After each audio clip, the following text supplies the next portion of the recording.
You are at war with yourself and likely don't realize it. Your thoughts, beliefs, habits, and actions often sabotage you. Are they helping you overcome adversity or setting you up for failure? To win this battle, you must connect with your inner warrior.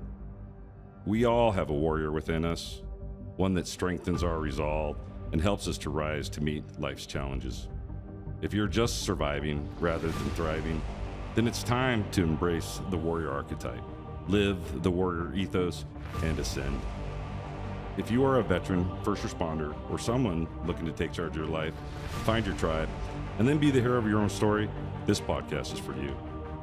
Join Mike Kinney and Matt Hastings, two retired U.S. Army officers who served in U.S. Army Special Operations and Army Aviation units, as they share with you optimal performance practices they learned in their time with the Military and Warriors Ascent, a 501c3 nonprofit that helps veterans and warriors with PTS. All right, everyone. Welcome to the Warriors Ascent podcast. I'm Mike. This is Matt. Episode 3. Warrior Ethos. So, welcome back. Glad you are all here. So when we talked last time, it really centered on warrior archetype. This notion that a warrior archetype resides in everybody, and that you tap into that to overcome adversity. And that's absolutely critical. But the question then becomes, how is it that you manifest that? What does the warrior archetype look like in execution? And as we, said in the pilot, we want you to embrace your warrior archetype and live the warrior ethos. So bottom line, hey, it's living the warrior ethos is the way to, I'll say, manifest that archetype. And the subject of this podcast is going for today is going to focus on that. Like we'll talk about, what does that look like? What are the values? What are the ethos that embody the warrior archetype? So with that said, I'll point to our symbol here with the Latin prudentia, fortitudo, and gravitas, right? So I'll call them our cardinal virtues. But prudentia, we'll start with that. So prudentia, right? Sound decision-making, logic, reasoning. Really, bottom line, what we're trying to encapsulate with that is sound decision-making, right? Choosing the right course of action. I don't want to say not making mistakes because you got to put yourself out there, but really focusing on disciplining your mind is really the bottom line. Cutting through distractions, cutting through inner voice telling you can't do it. Yeah, staying focused, right? Staying resolute, right? But, doing the right things for the right reasons. Again, making sound decisions. I say logic and reasoning. We live now in an era where people are emoting, right? Emotions, right. And we are all emotional creatures, emotional beings. We get that. But when you can't subordinate your emotions to logic, when you're doing, what they say in psychological terms, emotional reasoning, that does not serve us well. So that's why, for us, prudentia is I'll say a very important virtue because it drives and it governs behavior, our thoughts, discipline, all of that. And it's not to say that the warrior ethos doesn't incorporate emotion. It does. It just means that you are in command of your emotions. I love it. And that you are driving the ship. That you're not going to let chaos descend amongst your outcomes because you didn't embrace this. You didn't focus. You didn't have prudentia. No, I love it, man. No, exactly. Bottom line is, hey, if the Warriors got a degree of passion and conviction, we're not emotionless automatons. Right. To Matt's point, I mean, you've got that passion and that conviction, and that is an emotion, but never to the point where it's not governed by logic and reasoning, because then it's unbridled, and you run into real issues there. You're doing emotional reasoning, and I think as many can attest that doesn't always end well, right? So that's why we find that to be so important. The next one is fortitude. Grit, determination, perseverance. The hard stuff. The hard stuff. I mean, you could even take it a level further and say, you know, anti-fragility, not only just being resilient, but coming back even better, stronger after adversity. This is another one we talk about victimhood and don't slip into this feeling that it's all happened to me and it could have happened to you. And, but you can't stay the victim. You just can't. I mean, to your point, what we that say, grit, that dedication, that's, you know, the resiliency, those words, that what that means is all those words are the hard legwork it takes. Right. You know, and that's the stuff that's really, you know, unless you're a certain kind of person, you may not make it. Yeah. Through whatever it is, you know, fortitude. That's right. The fortitude, you know, the ability to persevere. But what I was going to say is, you know, Warriors Ascent, we like to say, hey, bad things happen to good people. We see that all the time. Right. With our veterans and first responders, many of whom have been through some really bad situations, whether in the conduct of their jobs or even just like in childhood and stuff like that. So bad things happen to good people, and we get that. But really, you know, in terms of fortitude, it is, you know, it may not be your fault, as they say. I think that's, you know, but there's a way to turn it into strength somehow. Yeah. I mean, it may not be your fault that something bad happened to you, but it's your responsibility in terms of how it is that you're going to move past that. And that really, quite frankly, is where fortitude comes in, is, all right, I've got to move past this. I've got to deal with this. I've got to overcome this. And that's absolutely critical. Because the or else is what? I mean, right. It has to work because it has to work. That's sometimes what I would say. And it's, you know, it seems like a bad cliche or whatever, but there's times when you just got to get through something. And the only really way to do it is grit your teeth and let it happen, you know, and be strong. Yeah. And last, you know, in as much as, you know, our symbol is concerned, but gravitas, so translates literally into gravity, but you will say the gravity of the situation, right? But that really is intended to be, I'll say, somewhat of a catch-all, where we're talking about, you know, solemnity, commitment, really trying to embody, you know, a solemn commitment to the task at hand, duty, responsibility, seriousness, you know, this notion that, hey, I don't take this endeavor lightly. I'm going into this with solemn commitment to either serve or to persevere or to be better. And I think why that's important, you know, again, today is because people are driven to distraction. You know, that commitment that I will commit to this endeavor in the long haul, or to being a good father, good husband, you know, a good man, good woman, you know, whatever it might be. I mean, that is a solemn commitment that is not to be taken lightly. You know, and that's why we have that as one of our cardinal virtues. And then, of course, you know, the Vincent Kiste Vincent, which is, he conquers who conquers himself. So a constant reminder that, hey, when life assails you and your, you know, I'll say your human default is that, you know, oh my God, why is this happening to me? You got to do your own work, right? Don't play the victim. You know, figure out, okay, what is it that I can control? What can I control? What can I do? What can I do to move forward? Yeah, and do your own work. You can't change others. All you can do is change yourself. And, you know, say that level of agency, you know, understanding that, you know, you do have that agency over your thoughts, you know, over your emotions and actions. You know, that's super important. And I think, geez, I want to say I'll attribute it to General Krulak when he was Marine Corps Commandant. I want to say one of the things that he changed in Marine Basic was empowering young Marines to, I'll say during situational training exercises, he would put them in charge. And they're like, well, these are young Marines, they're boots. What do you put them in charge for? And really what he wanted to do was exercise their quote unquote locus of control. This notion that, you know, you do have control, right, of certain things. And you when in charge, take charge. And that's empowering, you know, and then that is a fundamental human need. And when people feel that they have no agency or no control, that they're just victims, that's disempowering. And that's not what we're about. And most certainly, you know, with the people that we've served, that's, you know, that's an important factor.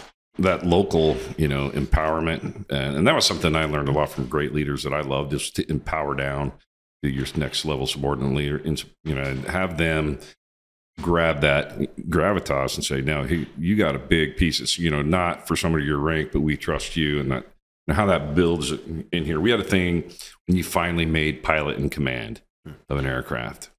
And, you're not that much smarter than you were yesterday.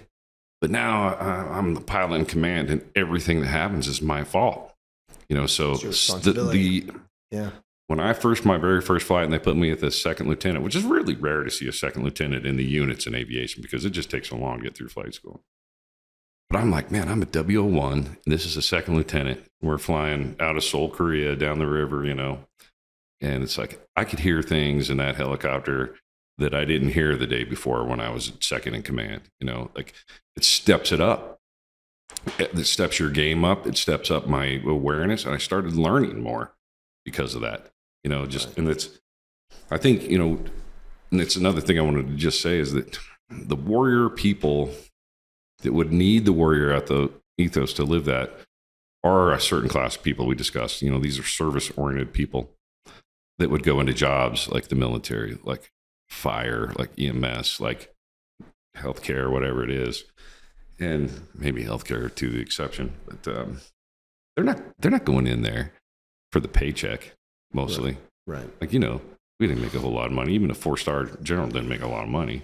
Hell of a lot more than we did, but it wasn't. They do okay. Yeah, they do okay, but compared to their contemporaries, but they're not a CEO of a major. Yeah, where the responsibility level they have, and accountability they have, is not nearly financially compensated like it would be in the. Yeah, well, they got a lot lives at stake. I mean, right, geez. and exactly, and so it's about doing that thing that's bigger than you, right? It's joining the bigger thing and having a bigger goal. And just being a piece of that, and not the star of it or whatever. So you're already working with people that are, set to think a certain way and be a certain way. And they're the ones that are to look for in this warrior ethos. Well, I think, when they talk about having your tribe, finding your tribe, that's important. And I think a lot of that stems from, quite frankly, and I'll speak to our experience in the military, knowing what people stand for, what it is they value by and large. And it's not that it's necessarily prescribed to you. It kind of is like, hey, these are the Army values, and hence now they are your values. And you would hope that somebody embraces that willingly, and that they're not just like, yeah, okay, I'll say whatever, just to be a part of the team. That people really, truly internalize that. And I think most do, especially if you're a career military person, no doubt.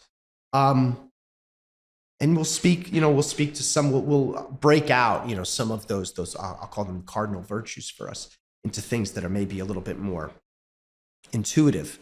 But I think where people run into trouble, our service members, and even our first responders, is the very nature of the job that they do, I think, necessitates an adoption of these virtues. It's almost just the price of doing business. So some of them I'll talk about, integrity, courage, honor, discipline, loyalty, service, respect, and selflessness as examples. And we could have a laundry list of them, but we'll use those as a point of departure. But I think, again, that's the price of doing business. That's the price of entry, to be honest with you. You go into that, if you don't have the integrity or courage or discipline to make it through training, and then to do your job, you've got no place in the military. So it's kind of an assumed given that when somebody shows up to your unit, that they have that. And I don't know if that's something that's in other branches of the service, or in, maybe the police force. It's a paramilitary-like organization. But, they did put these dog tags on us, and they had the acronym leadership. And Right. and I was looking at these belief systems that were written down here, and they're the same values, the same ones, only we put them in an acronym like the Army does. But some of the ones I really thought were important to me, one of them was the selfless service, and we're kind of kicking that around right now. It's like, I don't know why. I know I wanted to fly helicopters. Are you kidding me? But I thought I was serving myself a little bit by I'm just go do that initial thing, and then I'm going to go off to the airlines.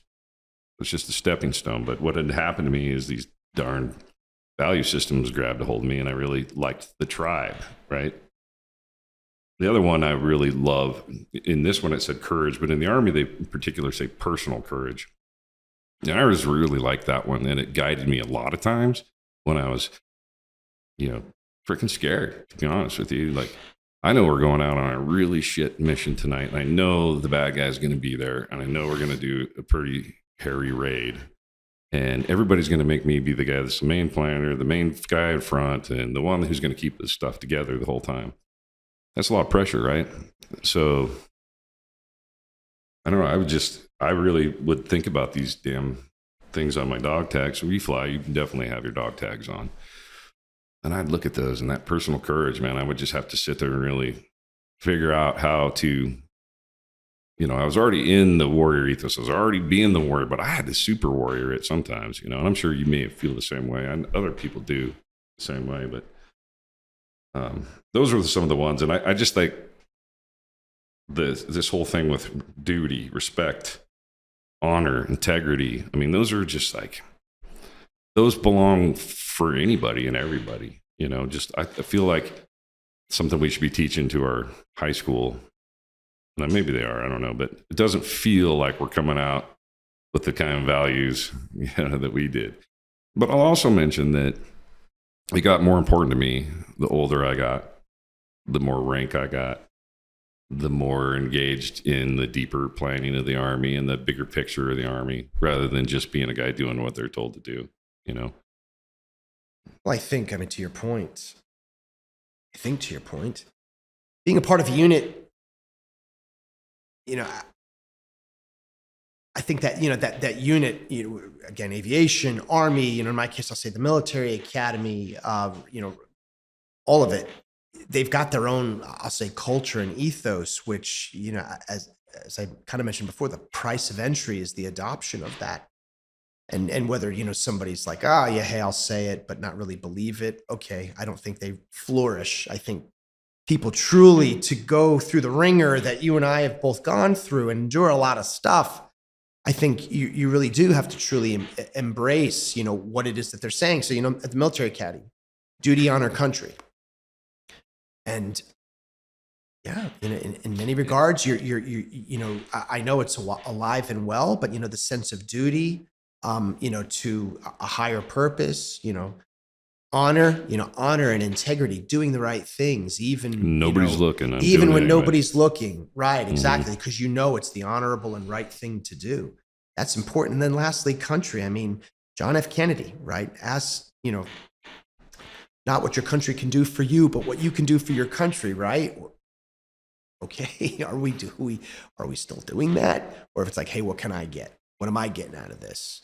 That sense of higher purpose. You get that in the military. And as you pointed out, you're like, hey, flying a helicopter is great. It's fun. It's a great skill. But then there's a point at which you're like, hey, man, I could die doing this, you know? But you're good with that because you're like, because that's my role. It's what I do. It's my contribution. Yeah, I need the adventure. And the Army needs me. And this is my contribution. Yeah, it's my contribution. I always thought about it. This is my war machine. This is how I bring it to the enemy. And it may not be what everybody thinks about when they go to watch, Navy SEALs or whatever on TV or on the movies.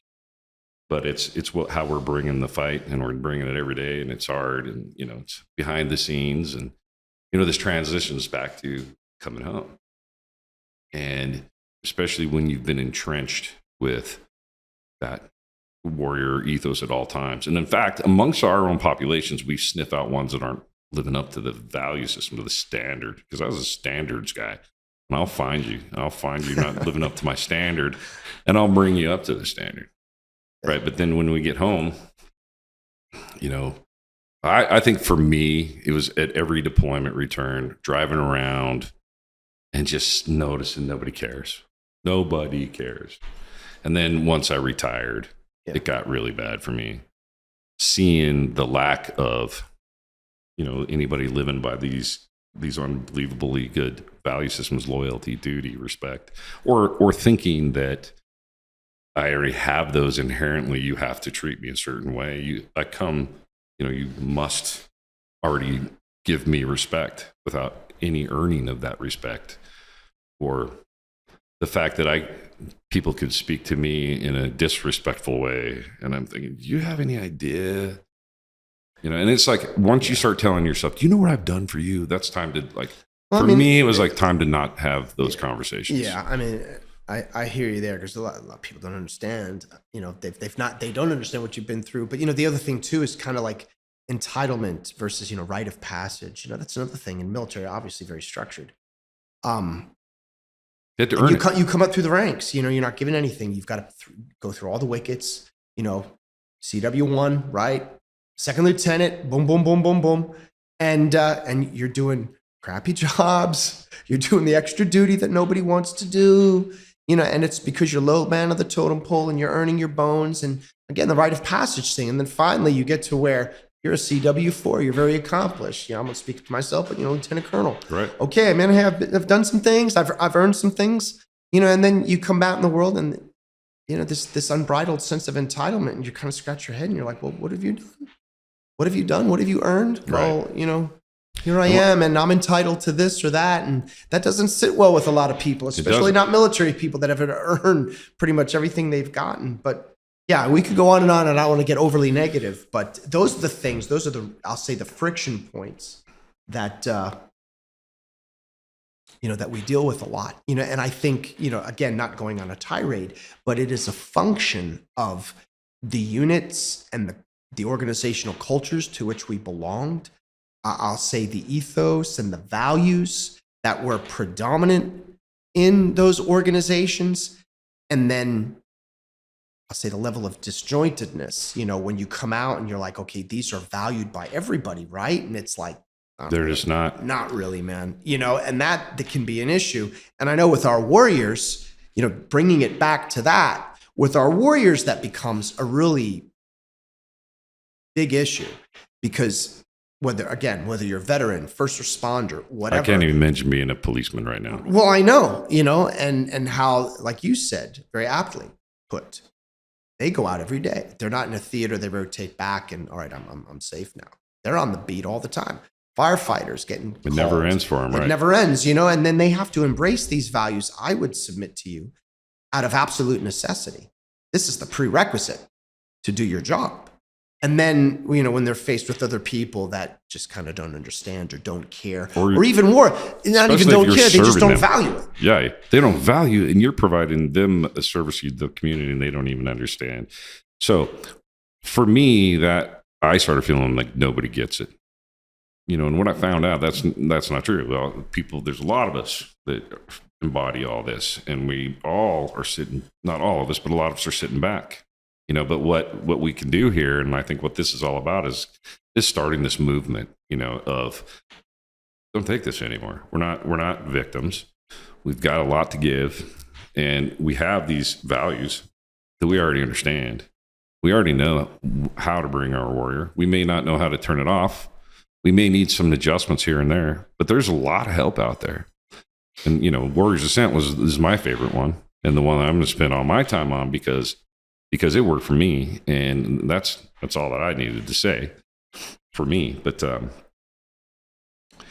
think that when you do discover, and there's a cohort happening right now, and they come in, they're quiet, and it takes them some time to realize, hey, these people all around me, they all think like I think. They have the value system I have. They're going through similar things, looking at people that don't value what they value, and we can have our own communities again, our own tribes again. We just have to stitch these networks of people together that are there, helping each other with this quest, this journey of, finding out how to become that enlightened warrior, or that, the queen, or the lover, the empath, whatever we need help with. In particular, I think we're experts at the warrior piece. We're trying to be. I'm trying to learn from you and continue my journey through life. But I've learned a lot about this, and I think that structuring this thought pattern in this manner has been very effective for me. No, I'd say the power of speaking to Warriors Ascent, our 501, C3 program that helps veterans and first responders with post-traumatic stress. What we see, what's powerful, I'll say a powerful modality or approach in terms of addressing, mental health, post-traumatic stress, whatever it might be, aside from the curricular, right? Cognitive behavioral therapy, self-care. But what you brought up was being with other people, very much like themselves. And it's not all veterans, all first responders. It's a collection. A good collection. But shared trauma, in that they've dealt with, a lot of very similar things. And again, that value system, I think that maybe is the commonality, that not only if they shared, or shared trauma, something that they can relate to, but same types of values in having to do what it is that they have to do. So I think that's a powerful piece. Well, the diversity we had as a military organization, and we were kind of blind to it, but at the same time, it was so powerful for us, and we can do that again. And we have that same kind of diversity that happens at Warriors Ascent between the different types of first responders and different warriors that show up there. And when we have each other's back again, when you're out there at some of those ceremonies and you see people grabbing a hold of somebody who just read the most emotional letter you've ever heard, and the way the team grabs them, the tribe grabs them, or her, it's a powerful thing that is, hard to understand unless you witness it. And so your program is the thing that's really helped me, and I've got this real mission to shed that light to other warriors too. And I'm with you like crazy when you asked me if I wanted to join a movement to not only help veterans with PTSD and first responders not commit suicide, but to thrive, drop the victimhood, and let's freaking thrive. Let's not just live. Not and just when survive. you said that to me, I said, not I just am survive, but thrive. Yeah, No, and flourish. So bottom line, getting back to the Warrior Ethos, and in closing, trying to bring it back. Marcus Aurelius says, "Waste no more time talking about what a good man is. Be one." So you can debate all day long what constitutes a good man. I like this a lot. But the bottom line is you got to execute. So that's where I think, hey, Warrior Archetype is empowering, knowing, hey, it resides in all of us, but how does one execute? How does one operationalize the warrior? And to me, it's living the warrior ethos. I mean, that's key. So again, we've got prudentia, fortitudo, and gravitas. I mean, those are the cardinal virtues, I'll say, that govern the way, we hope to show up. But, breaking that out even further, having integrity, courage, honor, discipline, right? Loyalty, service, respect, selflessness, a sense of duty. Bottom line is getting back to what you're saying. Hey, the movement, how do you make that change? And when you see things where, man, do people even value that anymore? Again, he conquers who conquers himself. The best way to do that is to live these ethos, these virtues, set the example yourself, and be, I'll say, a shining exemplar. Lead by example, as they say in the military, principles of leadership. You put out this energy, and you'll find the energy coming back. Yeah. Yep. No, so I think really, that is the thing to do, is live the ethos, set the example, be a person of integrity, courage, all of it, and set a great example. And hopefully others will follow suit, by your great example, and say, hey, I want more of that. I want to be like that. I bet because that person is flourishing. So that's our hope for everybody. Awesome, Mike. Great job. Appreciate your Appreciate experience you, and expertise. Bam. There it is. Hi, Matt Hastings here, sending a thank you for watching this episode of the Warriors Ascent podcast. We strive to build a community of warriors made up of our nation's veterans and first responders. And to reach as many of those in need as possible, we need your help. Please just smash that like button and comment or share our content. Warriors Ascent is a Kansas City-based nonprofit that aids veterans and first responders with PTS. I went through this effective program and want those that are struggling to find what I found. Check us out on our website at warriorsascent.org.